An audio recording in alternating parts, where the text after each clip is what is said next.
చదవమ్మా. ప్రకటన 9వ అధ్యాయము మొదటి 3 వచనాలు చదవండి చాలు. అత్యంత ప్రేమ కృప కనికరం కలిగిన మా తండ్రి, నీ మహాకృపను బట్టి ప్రకటన గ్రంథంలోని సత్యములను ఒక్కొక్కటి మా ముందుంచుతున్నావు. అంచు దినాలలో 7 ఏళ్ల శ్రమలలో ఏమేమి జరుగుతున్నాయో వివరిస్తూ ఉన్నావు కనుక ప్రభువా, ఆ శ్రమలలో సంఘం విడవకూడకుండా ఎత్తబడేటటువంటి గుంపులో ఉండుటకు వాక్యపు వెలుగులో వారి జీవితాలు సరిచేసుకొని ఎల్లవేళలా సిద్ధపాటు కలిగి జీవించటానికి నీ కృప దయచేయమని యేసు నామంలో ప్రార్థించి వేడుకొనుచున్నాము తండ్రి, ఆమేన్. అమ్మా, ఇది ఎన్నో బోరమ్మా? 5. గడిచిన వారం 4 బోర్ల గురించి విన్నాం. ఆ బోర్ల భూమి మీద ఊతున్నటప్పుడు ఏమి జరుగుతాయి?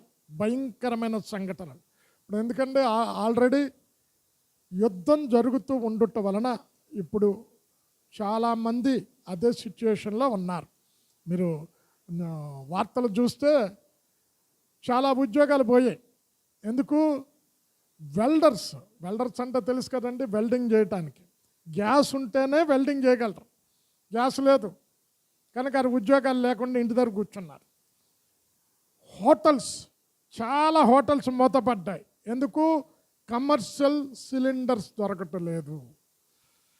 కమర్షియల్ సిలిండర్స్ దొరకకపోతే గడిచిన వారమే కదా నేను చెప్పింది. ఏం చెప్పాను? ఉద్యోగాలు పోతాయి. ఇంకేం చెప్పాను? పోర్ట్లో ఇవన్నీ పెద్ద పండ వచ్చి పడటం వలన ఏమవుతుంది? సముద్ర జలచరాలన్నీ చచ్చిపోతాయి. దాని మీద ఆధారపడే జీవితాలన్నీ కూడా ఆర్థిక ఇబ్బందులతో పడతారు అని చెప్పాను కదా. ఇప్పుడు చూడండి, ఇప్పుడు జరుగుతుంది అదే. గ్యాస్ లేకపోవటం వలన హోటల్స్ అన్నీ మూతపడుతున్నాయి. అంటే హోటల్ మీద ఆధారపడి జీవించినటువంటి వ్యాపారవేత్తల కంటే డబ్బులు ఉంటాయి, పని వాళ్ళు ఉంటారు కండి. వాళ్ళు రోజు ఏ రోజు కూలో ఆ రోజుకు ఉంటేనే వాళ్ళ కుటుంబాన్ని పోషించగలరు. వారంతా ఏమైనా రోడ్డు మీదకి వెళ్ళిపోయారు. అమ్మ, ఇక్కడ 5వ బోర ఊదుతున్నప్పుడు భయంకరమైన సంఘటనలు. అందుకనే అయ్యో 3వ బోర ఊదగానే 3 సార్లు దేవదూత ఆకాశంలో ఎగిరిపోతూ అంటూ ఉన్నది కదా. ఏంటి? ఇక్కడ ఊదుతున్నప్పుడు ఆకాశము నుండి ఒక నక్షత్రం అంట. అమ్మ, నక్షత్రం అంటే అక్కడ 3వ బోర ఊదినప్పుడు జరిగే పడిపోయిన నక్షత్రం కాదు. ఏంటి నక్షత్రం? పరిశుద్ధ గ్రంథంలో అతడు అని ఉంది. అతనికి తాళపు చెవులు ఇయ్యబడును ఉంది కదమ్మా. నక్షత్రం తాళం చెవిస్తారమ్మా? తీగలదా? అంటే పరిశుద్ధ గ్రంథంలో 4 రకాలైనటువంటి వ్యక్తులను నక్షత్రము అని పోల్చింది. ఒకటి, దానియేలు 12వ అధ్యాయం 3వ వచనములో బుద్ధిమంతులైతే ఆకాశ మండలములోని జ్యోతుల వలె ప్రకాశించెదరు. నీతి మార్గమును అనుసరించి ఎవరు అనేకులను తిప్పుతారో వారు నక్షత్రము వలె ప్రకాశిస్తారు. 12:3.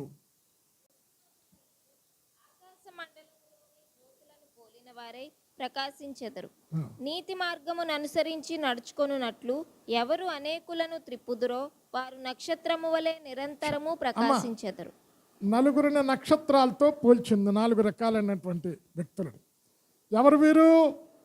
సువార్తను ప్రకటించి అనేకులను నీతి మార్గములో నడిపించటానికి ప్రయాసపడుచున్నవారు, ప్రార్థన చేస్తున్నవారు, ఉపసిస్తున్నవారు, కన్నీరు కారుస్తున్నవారు నక్షత్రాలతో పోల్చాడు. ఎందుకు నక్షత్రాలతో పోల్చాడు? నక్షత్రం రాత్రి వేళ కనిపిస్తుంది, పగటి వేళ కనబడదు. రాత్రి వేళ ప్రకాశిస్తారు. అంటే లోకమంతా ఎక్కడుందమ్మా? చీకట్లో ఉంది.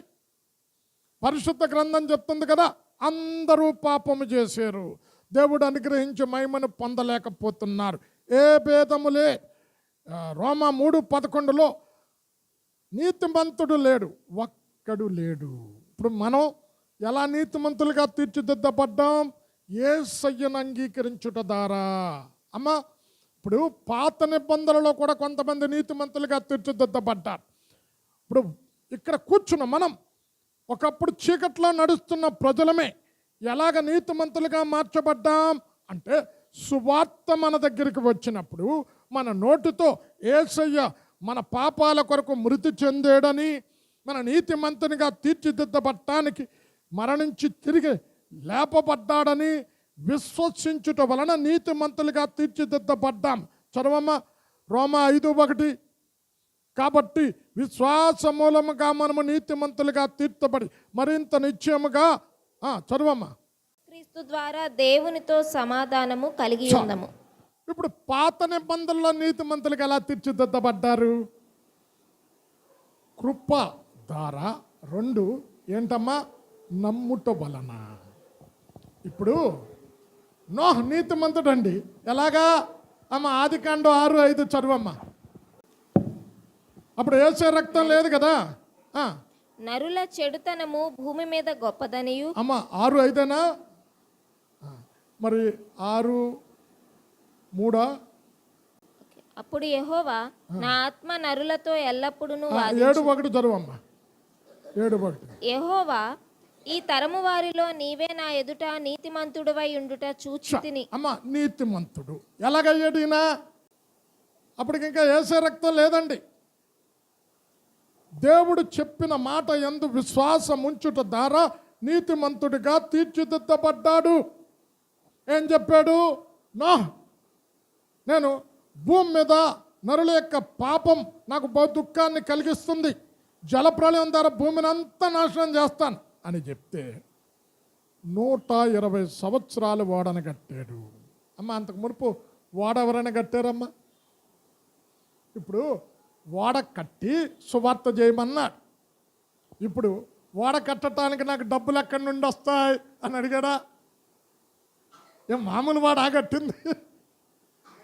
అమ్మ సృష్టిలో ఉన్న ప్రతి జంతువులు, ప్రతి పక్షులు, ప్రతి మృగములు జతలు. అంటే ఎంత పెద్ద ఓడ కట్టాడో చూడండి. అంటే ఎంత డబ్బు అంటే కుటుంబం అంతా కష్టపడింది. కుటుంబం అంతా నీతిమంతులుగా తీర్చిదిద్దబడటానికి దేవుని మాట యందు విశ్వాసం ఉంచింది. ఇక్కడ ఎవరు నక్షత్రాలు అంటే యేసును విశ్వసించి చీకటిలో నడుస్తున్న ప్రజలను వెలుగులోనికి నడిపించిన వారు నక్షత్రము వలె ప్రకాశిస్తారు. అమ్మ ఫిలిప్పీ 2:16 కూడా చదువమ్మ. ఇక్కడ అంటున్నాడు, ఇక్కడ కూర్చున్న మనం వక్ర జనము మధ్య ఉన్నాం, మూర్ఖ జనము మధ్య ఉన్నాం. అట్టి జనము మధ్య జీవవాక్యమును చేత పట్టుకొని లోకములో జ్యోతుల వలె ప్రకాశించుచున్నారు. 2:16 చదువమ్మ. అమ్మ ఎట్టి జనం అంట? జనమమ్మ వక్ర జనము, మూర్ఖ జనము.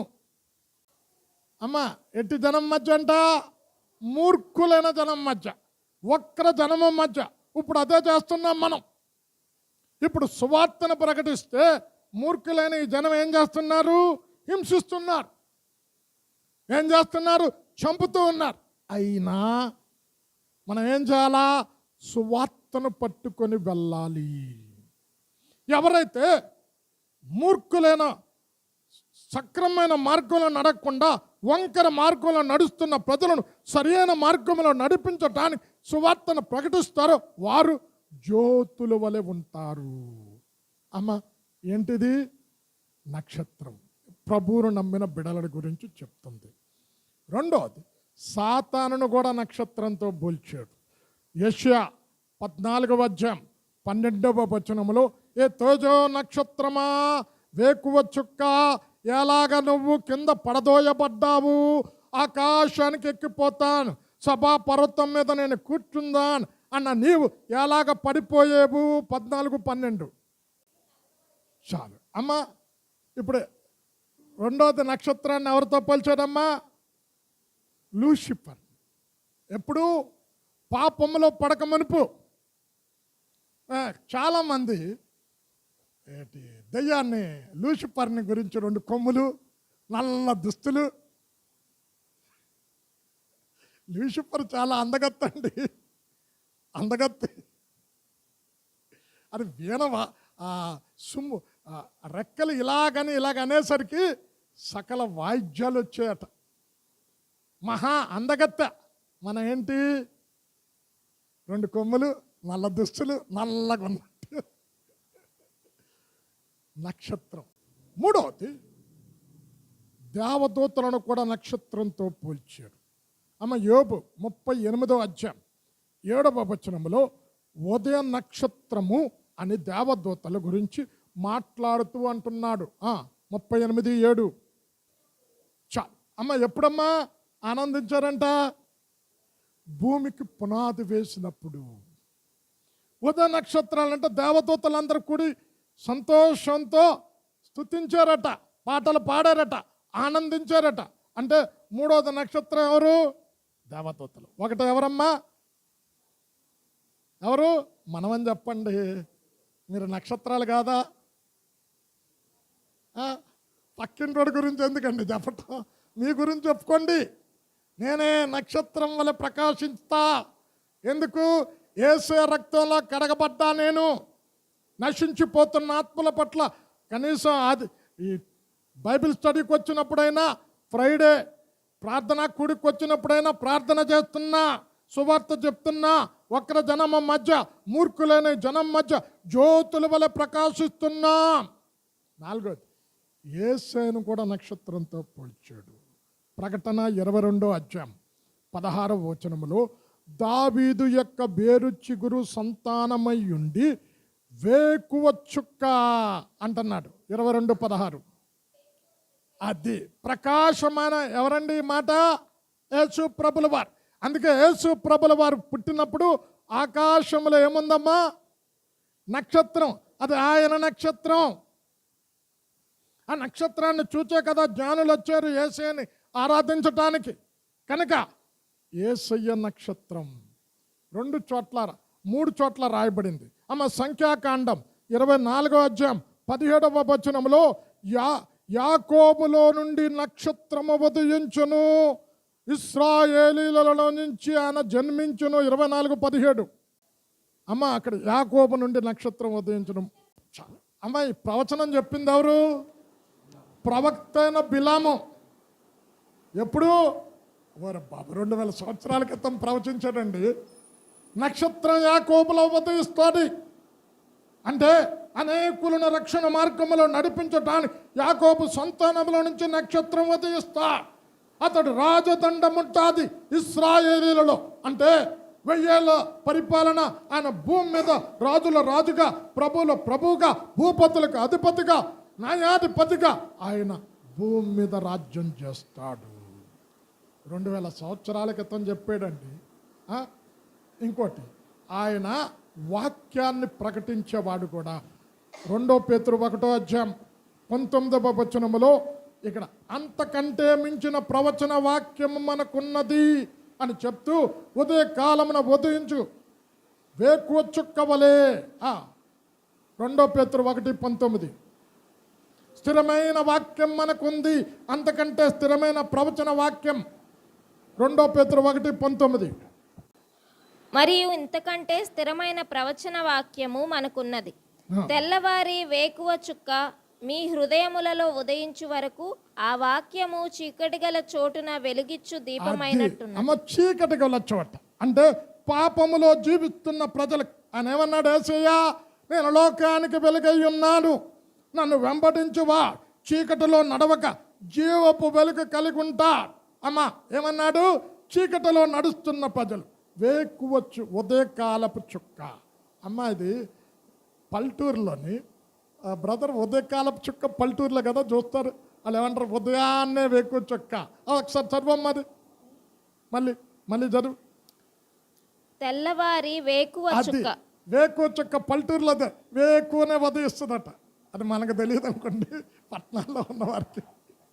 తెల్లవారి వేకువ చుక్క ఉదయించే వరకు అంటే ఏంటి?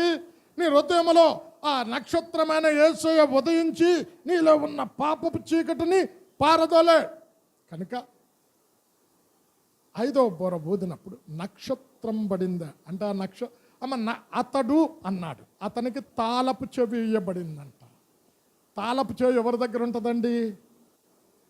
ప్రకటన 1వ అధ్యాయం 18వ వచనంలో ఇక్కడ అంటున్నాడు, మరణము యొక్కయు పాతాళము యొక్కయు తాళపు చెవులు నా స్వాధీనములో ఉన్నవి. ప్రకటన 1:18.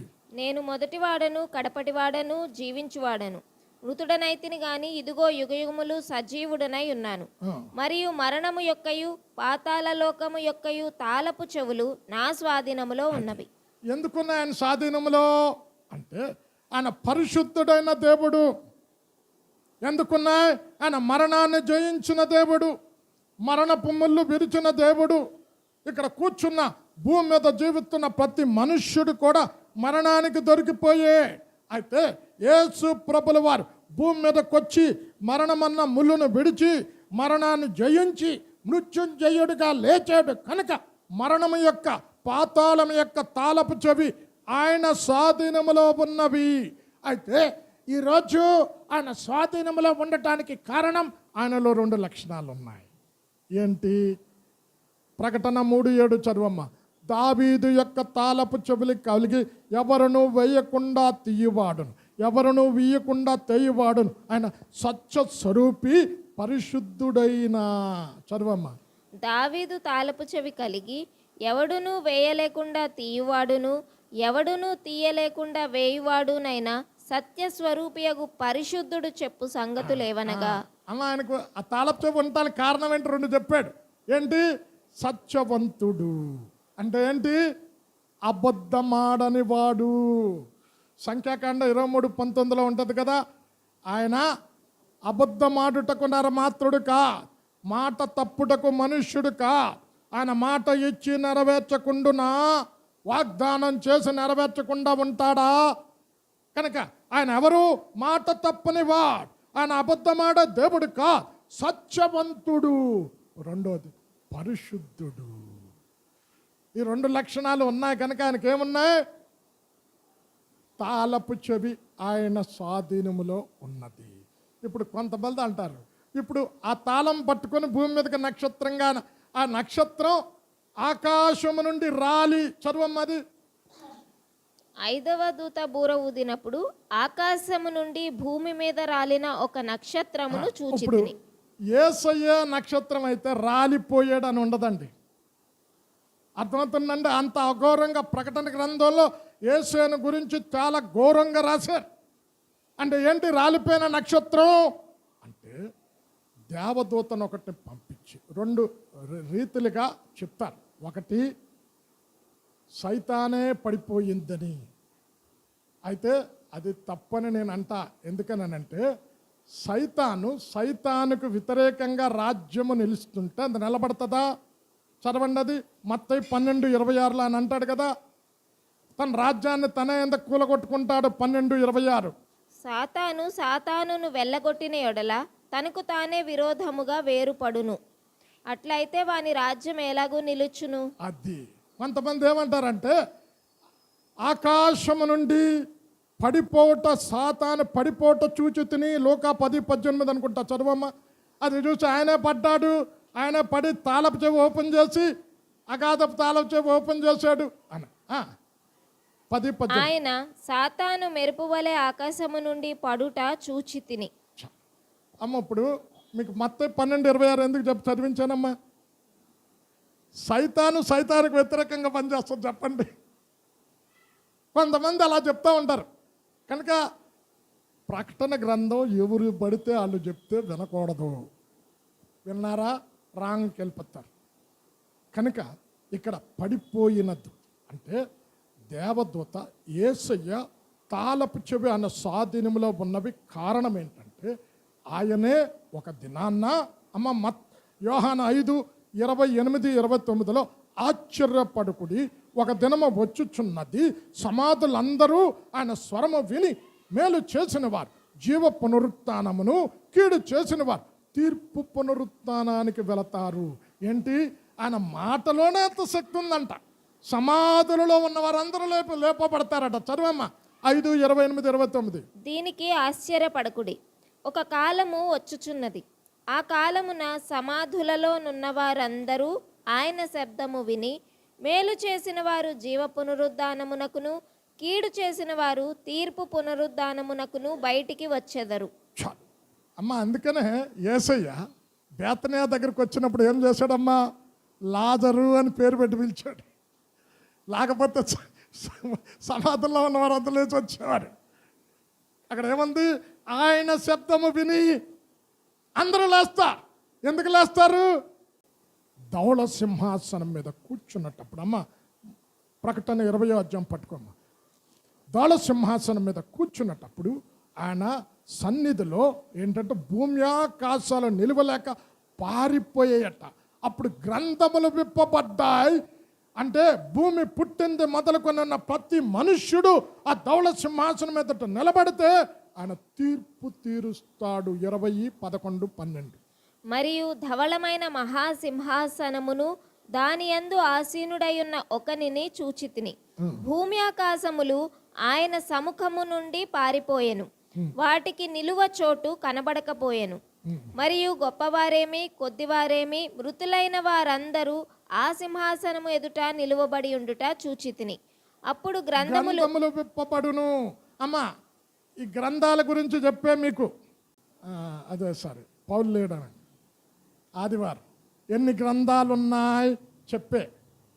ఎంతమంది గుర్తుందో చెప్తారా? కొన్ని పేర్లను చెప్తారా? జీవ గ్రంథం అందరూ చెప్తారులేండి. జాపకార్థ గ్రంథం ఎక్కడుంది? మలాకి 3:16. తర్వాత ఇంకోటి ఎక్కడ రాశాడు? అపొస్తలుల కార్యం 10:2-3లో ఏమంది? కొర్నేలి నువ్వు చేసిన దాన ధర్మాలు జ్ఞాపకార్థంగా. 2 ఇంకా కన్నీటి గ్రంథం కీర్తన 56:8లో లేదమ్మా? ఆ కన్నీటి అంటే కవిలిలా ఉంచే గొర్రె పిల్ల జీవ గ్రంథం, పాపుల గ్రంథం. బా ఎన్ని చెప్పానండి, 1:30 మాట్లాడానప్పుడు. ఏటా గ్రంథాలు విప్పబడతాయి. అయితే ఇప్పుడు తాళపు చెవి యేసయ్యే వచ్చి ఓపెన్ చేసి యేసే పరలోకం నుండి ఒకసారి రెండోసారి భూమి మీదకి వస్తాడండి, మళ్ళా రాడు. బైబిల్ ఎక్కడ ఉందా వచ్చినట్టు? ఉందమ్మా? అంటే దేవదూతను ఆయనే పంపి ఓపెన్ చేస్తే అక్కడ నుంచి అమ్మ అగాధములో నుంచి అని. ఏంటి అగాధం? అమ్మ మీకు ఆల్రెడీ ఇది పాలు కూడా విన్నాడు. ఒక పటం గీసి సంవత్సరం మాట్లాడే ఓన్లీ ఆ పటం గురించే, ప్రకటన గురించి మాట్లాడలే. ఏంటి? అగాధములో నుంచి వస్తుందంట. అగాధములో ఎవరున్నారు? చదవండి. ప్రకటన 20వ అధ్యాయము మొదటి 2 వచనాలలో సంఖ్యలు చేత పట్టుకునే ఒక దేవదూత సాతానును అగాధములో 1000 ఏళ్ల వరకు బంధిస్తాది. మరియు పెద్ద సంకెళ్లను చేత పట్టుకుని ఉన్న అగాధము యొక్క తాళపు చెవిగల ఒక దేవదూత పరలోకము నుండి దిగి వచ్చుట చూచితిని. అమ్మా ఇప్పుడు ఈ దేవదూత ఏం చేస్తుందమ్మా? నక్షత్రం నీకు చెప్పాను కదా, నక్షత్రం పడిపోయింది. ఆ నక్షత్రం ఎవరు? 4 రకాల నక్షత్రాలు చెప్పాను. చెప్పండి. 1 దేవుని ప్రజలు, 2 లూసిఫర్ నక్షత్రంతో పోల్చాడు, 3 యేసేన నక్షత్రంతో పోల్చాడు, 4 ఇప్పుడు దేవదూతల నక్షత్రంతో పోల్చాడు. ఈ దేవదూత 1 అగాధము తాళపు చెవి ఓపెన్ చేస్తాడట. అమ్మ ఇప్పుడు భూమి కింద 3 లోకాలు ఉన్నాయి అని చెప్పండి. ఏంటి? పాతాళం ఉంది. పాతాళమన్నా నరకమన్నా ఒకటే. అక్కడ అన్య జనాంగమందరూ ఉంటారు అని దాని కింద ఏముంది? వెలుపటి చీకటి ఉంది.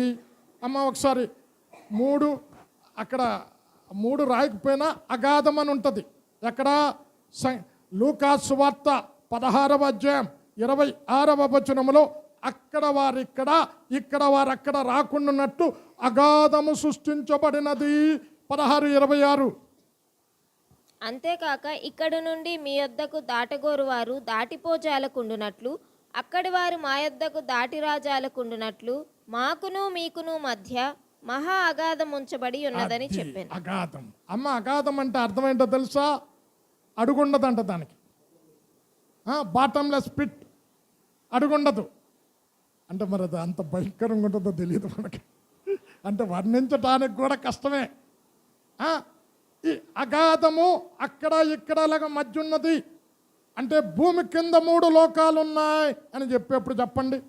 ఒకటి పాతాళమన్నా నరకమన్నా, 2 అగాధ, 3 ఈ 2 రిఫరెన్స్లు ఇస్తా అమ్మ. 2 పేతురు 2వ అధ్యాయం 4వ వచనం, దేవదూతల పాపము చేసినప్పుడు తీర్పుకు కావలిగా ఉంచుటకు కటిక బిలములో పెట్టెను.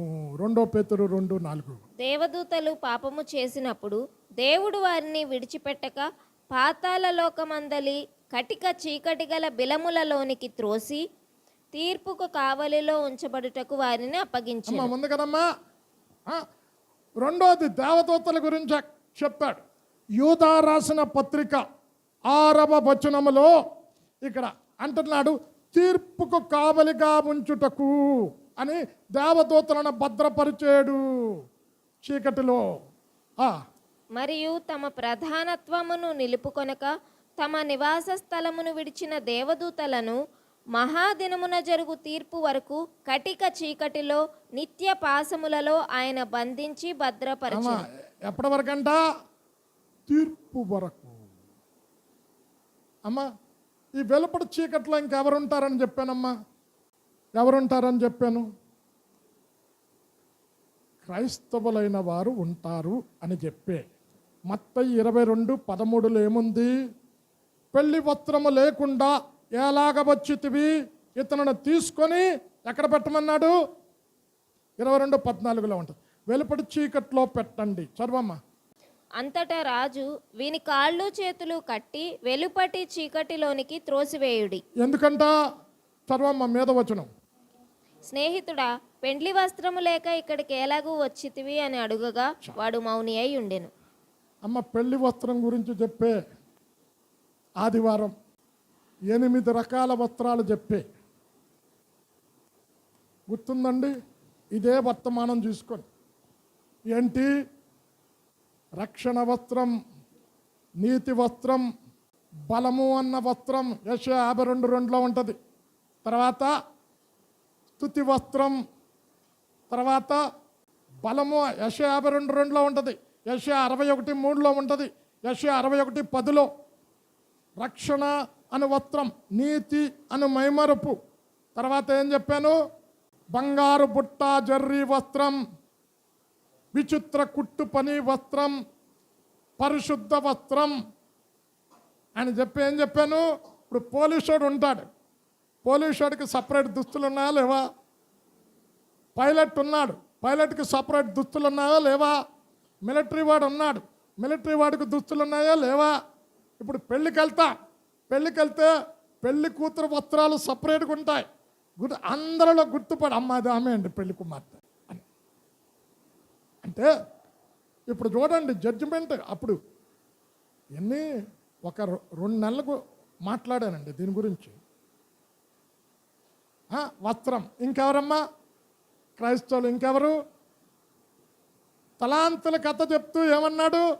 ఒక తలాంతు కలిగిన వాడు విత్తన తోట కోయి వాడవని, నువ్వు చెడ్డ యజమానుడు అని అంటే అప్పుడేం ఇతను తీసుకెళ్ళి వెలుపడి చీకట్లో పెట్టండి.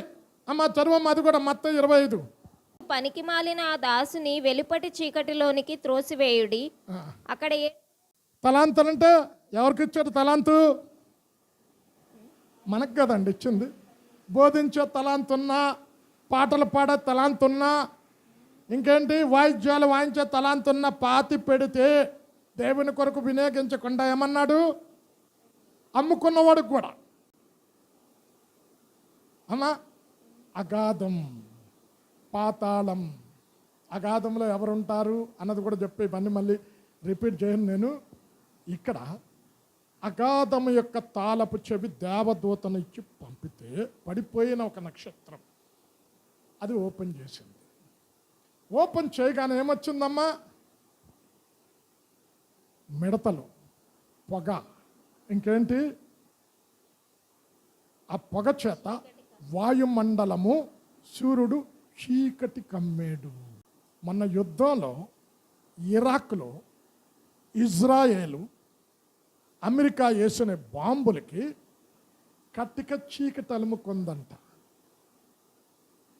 చూసారండి ఎవరైనా న్యూస్లో? విన్నారా? ఫుల్ చీకటి అలుముకుంది. ఆఖరికి వారు పీల్చే గాలి కూడా ప్రమాదకరమైన గాలిగా మార్చబడిందంట. చూడండి, దేవుడు ముందుగానే చెప్తున్నాడు, అంచె దినాలలో నీకు చెప్పాను, గాలి ఆపేస్తారు, అవన్నీ వస్తాయి. అంటే పీల్చటానికి గాలి కూడా ఉండదు. అంటే గాలి కలుషితమైపోయింది. అంటే బాంబులన్నీ అక్కడ వేస్తున్నారు కదండి. కట్టిక చీకటి అలుముకుంది. ఆల్రెడీ సూర్యుడు బోర ఊదినప్పుడు చీకటి కమ్ముకుంది 3వ వంతు. ఇప్పుడు పొగ భూమిలో నుంచి బయటికి వెళ్ళగానే బయటికి వాయుమండలం, సూర్యుడు అంతా కూడా చీకటి కమ్ముకుంటుంది. అమ్మ, ఇది ఎక్కడైనా అయిందా? సేమ్ ఐగుప్తులో మిడతలు పంపించినప్పుడు జరిగినది. చదవమ్మ, నిర్గమకాండం 10వ అధ్యాయం 14-15 వచనాలు. ఆ మిడతలు ఐగుప్తు దేశం అంతటి మీదికి వచ్చి ఐగుప్తు సమస్త ప్రాంతములలో నిలిచెను. అవి మిక్కిలి బాధాకరమైనవి. అంతకు మునుపు అట్టి మిడతలు ఎప్పుడునూ ఉండలేదు. తరువాత అట్టివి ఉండబోవు. అవి నేలంతయు కప్పెను. ఆ దేశమున చీకటి కమ్మెను. ఆ దేశపు కూరగాయలన్నిటినీ అమ్మా ఏమంటాడు? ఆ దేశం ఏమైందమ్మా? చీకటి కమ్మెను. పగలేచినట్టు చీకటి కమ్ముకుంది. సేమ్ మీరు అనొచ్చు, ఏమండి ఎప్పుడు జరిగిందండి? ఆల్రెడీ జరిగింది. ఐగుప్తులో జరిగిన సంఘటన మళ్ళీ భూమి మీద జరుగుతుంది. ఏంటి? పొగ బయటికి లగవగానే ఏమవుతుంది? అగాధంలో నుంచి పొగ రాగానే ఏమవుతుంది? చీకటి కమ్ముకుంది. ఆల్రెడీ సూర్యుడు చీకటి కమ్ముకుంటే వల్ల 3వ వంతు భూగోళమంతా చీకటి కమ్ముకుంటే ఈ పొగ ధర ఇంకా ఎక్కువైపోతుంది. చీకటి అంటే చీకటి ఉంటే మనుషుడు పని చేసుకోలేడు. వెలుగుండాలి, మనుషుడు పని చేయాలంటే. ఇక్కడికి చీకటి కమ్ముకుంటుంది, అందులో నుంచి మిడతలు వస్తాయి. ఈ చీకటి దేన్ని చూపిస్తుంది అంటే అంత్యక్రీస్తు, నేనే దేవుణ్ణని. దేవునికి ఆరాధన చేయవలసిన మనుష్యుల ఆరాధనలో చాలామంది ఇప్పుడు చేస్తూ ఉన్నారు. అబద్ధ బోధకులు ఎక్కువైపోతున్నాయి.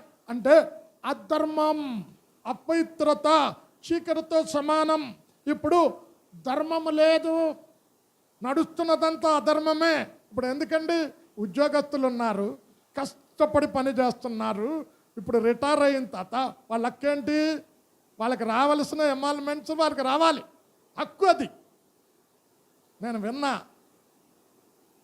వాళ్ళ పెన్షన్ వాళ్ళకి ఇవ్వటానికి లంచం ఇచ్చుకున్నారట. నా డబ్బులు నేను తీసుకోవడానికి లంచం అండి. అంటే ధర్మం ఎక్కడా లేదు.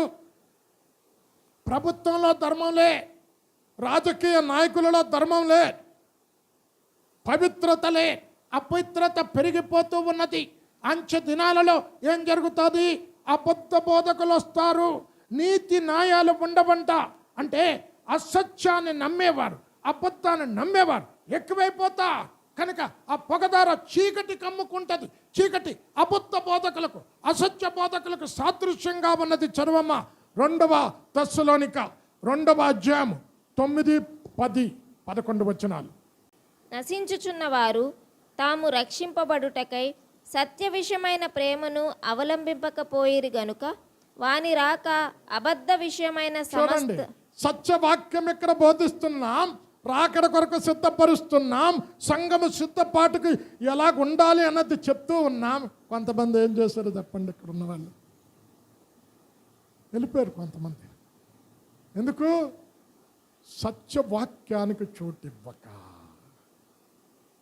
పేర్లు ఎందుకు కానీ రెగ్యులర్గా వచ్చే వాళ్ళు కొంతమంది మరిగైపోయారు. చూడండి, ఇప్పుడు చూడండి, సత్యమును నమ్మక అసత్యాన్ని నమ్ముతూ, ఏమండి అక్కడికి వెళ్తే వేల మంది ఆత్మలు, వేల మంది ఆరాధిస్తున్నాం అమ్మ, వేల మంది ఉంటారు. ఎక్కడ? నరకంలో. అక్కడికి వెళ్తావా? ఎంత బాగుందో, ఎంతమంది ఉన్నారు నరకంలో, నేను కూడా అక్కడ ఉంటా, అందరూ ఉన్న చోట అంటావా? సత్యవాక్యాన్ని బోధిస్తున్నాం. ఏంటి? చీకటి పొగ, చీకటి అమ్ముకుంటా అంటే అంతవరకు దేవుడు ఎందుకు ఇది అలుముకున్నది? అసత్య బోధలు డేస్లో ఇంకా ఎక్కువ అవుతాయి. ఎందుకు? సంఘం ఎత్తబడిన తర్వాత ఇంకా భయంకరమైన వస్తాయి. ఎందుకు? అడ్డగించటానికి సంఘము లేదు, అడ్డగించటానికి పరిశుద్ధాత్మ లేదు. చదువమ్మది 7వ వచనం, ఆ 2 తెస్సలోనికి అలాగే ఉంచు. 7వ వచనం చదువు.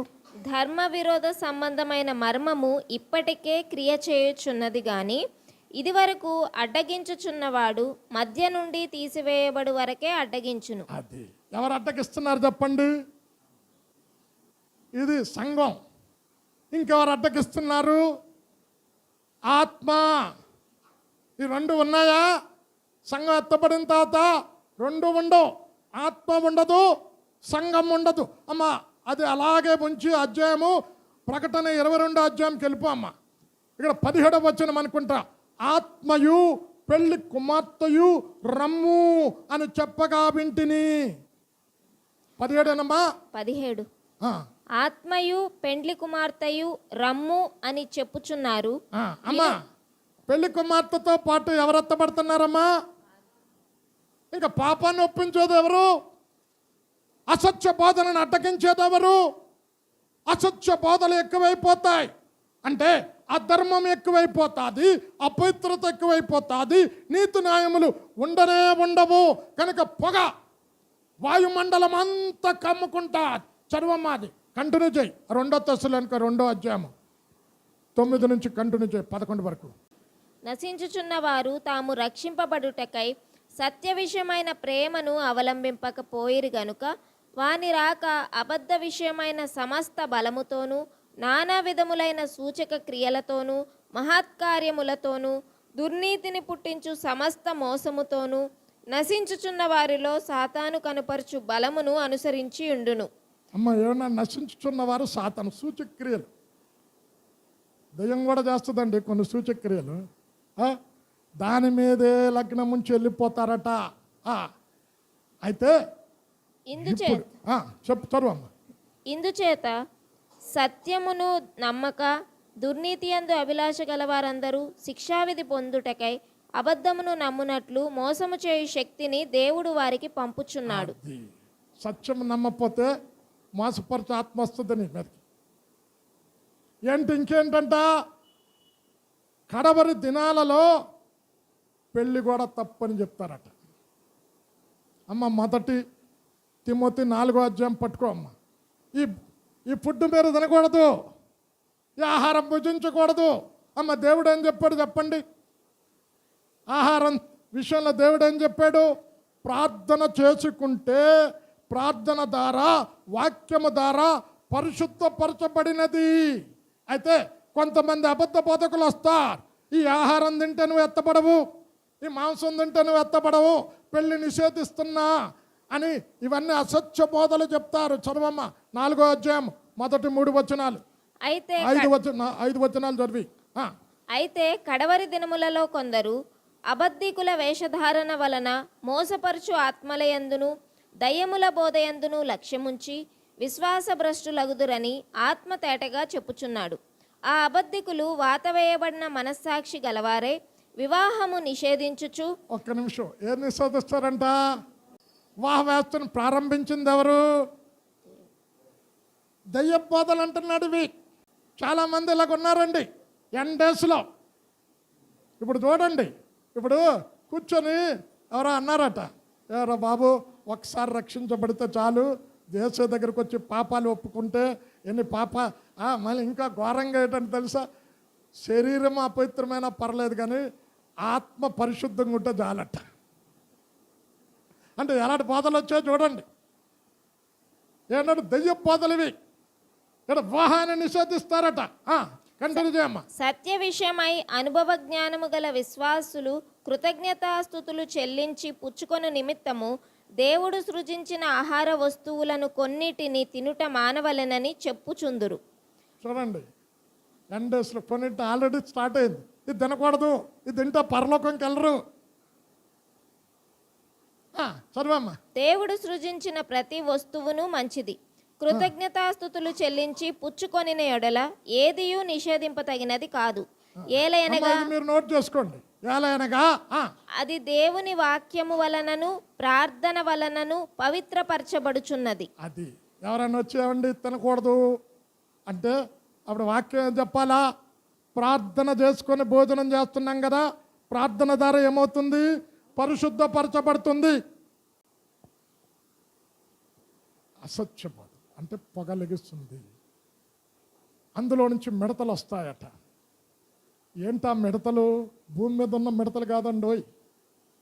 ఆ మిడతలలో ఎన్ని లక్షణాలు ఉన్నాయి, ఎంత 5 మాసాలు ప్రపంచంలో ఉన్న ప్రతి మనుష్యుణ్ణి కూడా బాధ పెడతాయి. ఆ బాధకి తట్టుకోలేక మనుష్యుడు చచ్చిపోతే బాగుండు అని మరణించటానికి వెళితే మరణం కూడా రాదటండి. అవన్నీ వచ్చే వారం చెప్తా, ఎందుకంటే ఈ మిడతల గురించి చాలా ఎక్కువసేపు చెప్పాలి. అందుకనే ఏంటమ్మా మరణం కూడా రాదంటే కొంతమంది చెప్తా ఉంటారు కదా, ఉరేసుకోవాలని తాడు పెట్టుకున్నానండి, అక్కడికి వెళ్తే తాడు దిగి కింద పడ్డ. ఇప్పుడు అగ్నిలో దూకేమనుకో అగ్ని కాల్చదంట. ఎక్కడుంది? షడ్రక్ మేషక్ అభ్యర్థుకొని కాల్చిందా? ఎందుకు? దేవుడు చావటానికి అనుమతి ఇవ్వలే. శ్రమపడాలి భూమి మీద.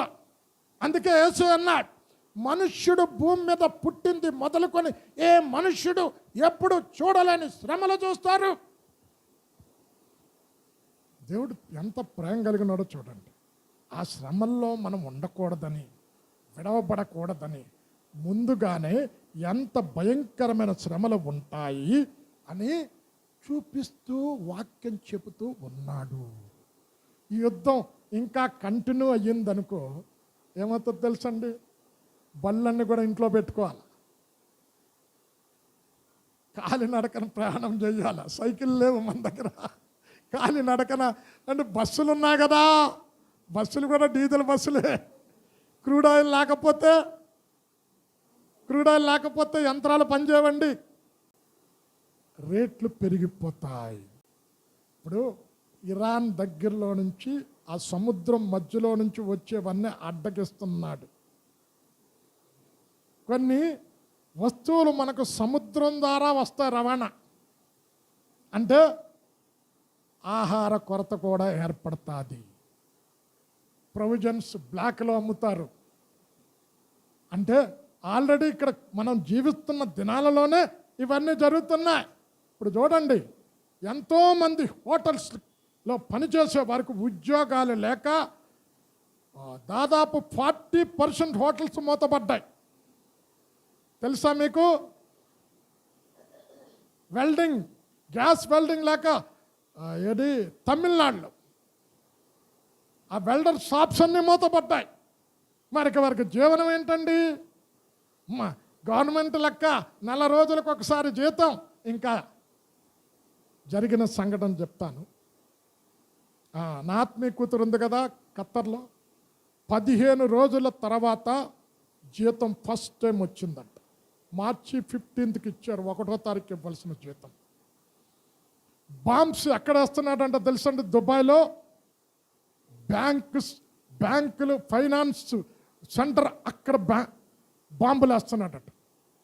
బ్యాంకులు కనుక బ్యాంకుల మీద బాంబులు కనుక వేస్తే బ్యాంకుల్లో ఉన్న డబ్బు అన్నీ కూడా స్మాష్ అయిపోతాయి. ఎక్కువ నష్టపోయింది యుద్ధంలో ఇప్పుడు ఎవరు తెలుసండి? దుబాయ్. సౌందర్యమైన దేశం పూర్తిగా.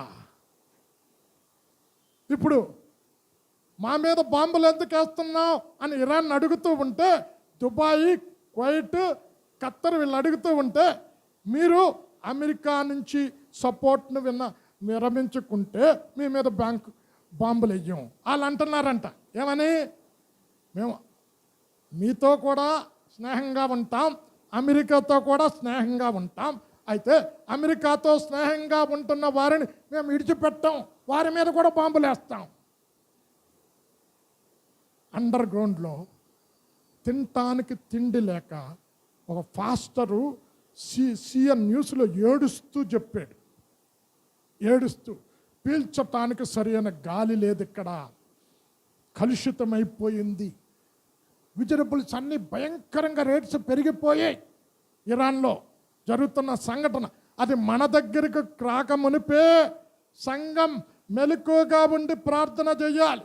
ప్రభువా, ఈ యుద్ధాన్ని రూపుమాపు, శాంతిని దయచే. దేవుని చిత్తం లేకుండా ఏది జరగదు కనుక ఎండ్ డేస్లో ఉన్నాం కనుక ప్రకటన గ్రంథాన్ని మనం చదువుతున్నప్పుడు విన్నవారు గైకొనవాడు ధన్యుడు అన్నాడు. ఎందుకు తెలుసా? వాటిని అనుసరించిన వాడు. వాక్యం విని ఏమొస్తలే శ్రమలు, గ్రంథాలు ఆల్రెడీ వచ్చాయండి. 5వ బూర ఊదినప్పుడు అగాధం తెరవబడతాది. మిడతల కంటే భయంకరమైన మిడతలతో పోల్చిన ఒక గుంపు బయటకు వస్తుంది. ప్రపంచమంతా కమ్ముతుంది. దాని ద్వారా భయంకరమైన శ్రమలు భూమి మీద మానవులకు రాబోతూ ఉన్నాయి. అది వచ్చే వారం తెలుసుకుంది. కళ్ళు మూసుకోండి, ప్రార్థన చేసుకోండి. అమ్మ, ఈరోజు ఏం తెలుసుకున్నావు? నక్షత్రం ఎవరు? అది నక్షత్రం కాదు, అది దేవదూత. ఇంకేంటి? అగాధం ఎక్కడుంది? భూమి దగ్గరే. 3 భాగాలు భూమిలో. ఇంకేంటి? పొగ లేచింది. పొగ అంటే ఏంటి? శ్రమలకు సాదృశ్యం, అపవిత్రతకు సాదృశ్యం, అధర్మానికి సాదృశ్యం.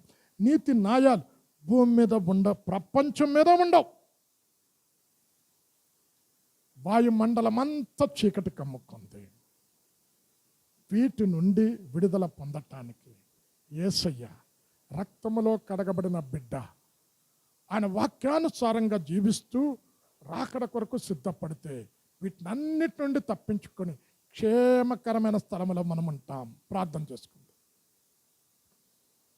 అత్యంత ప్రేమ, కృప, కనికరం కలిగిన మా తండ్రి, ఈ ప్రత్యేక సాయంకాల దినమందు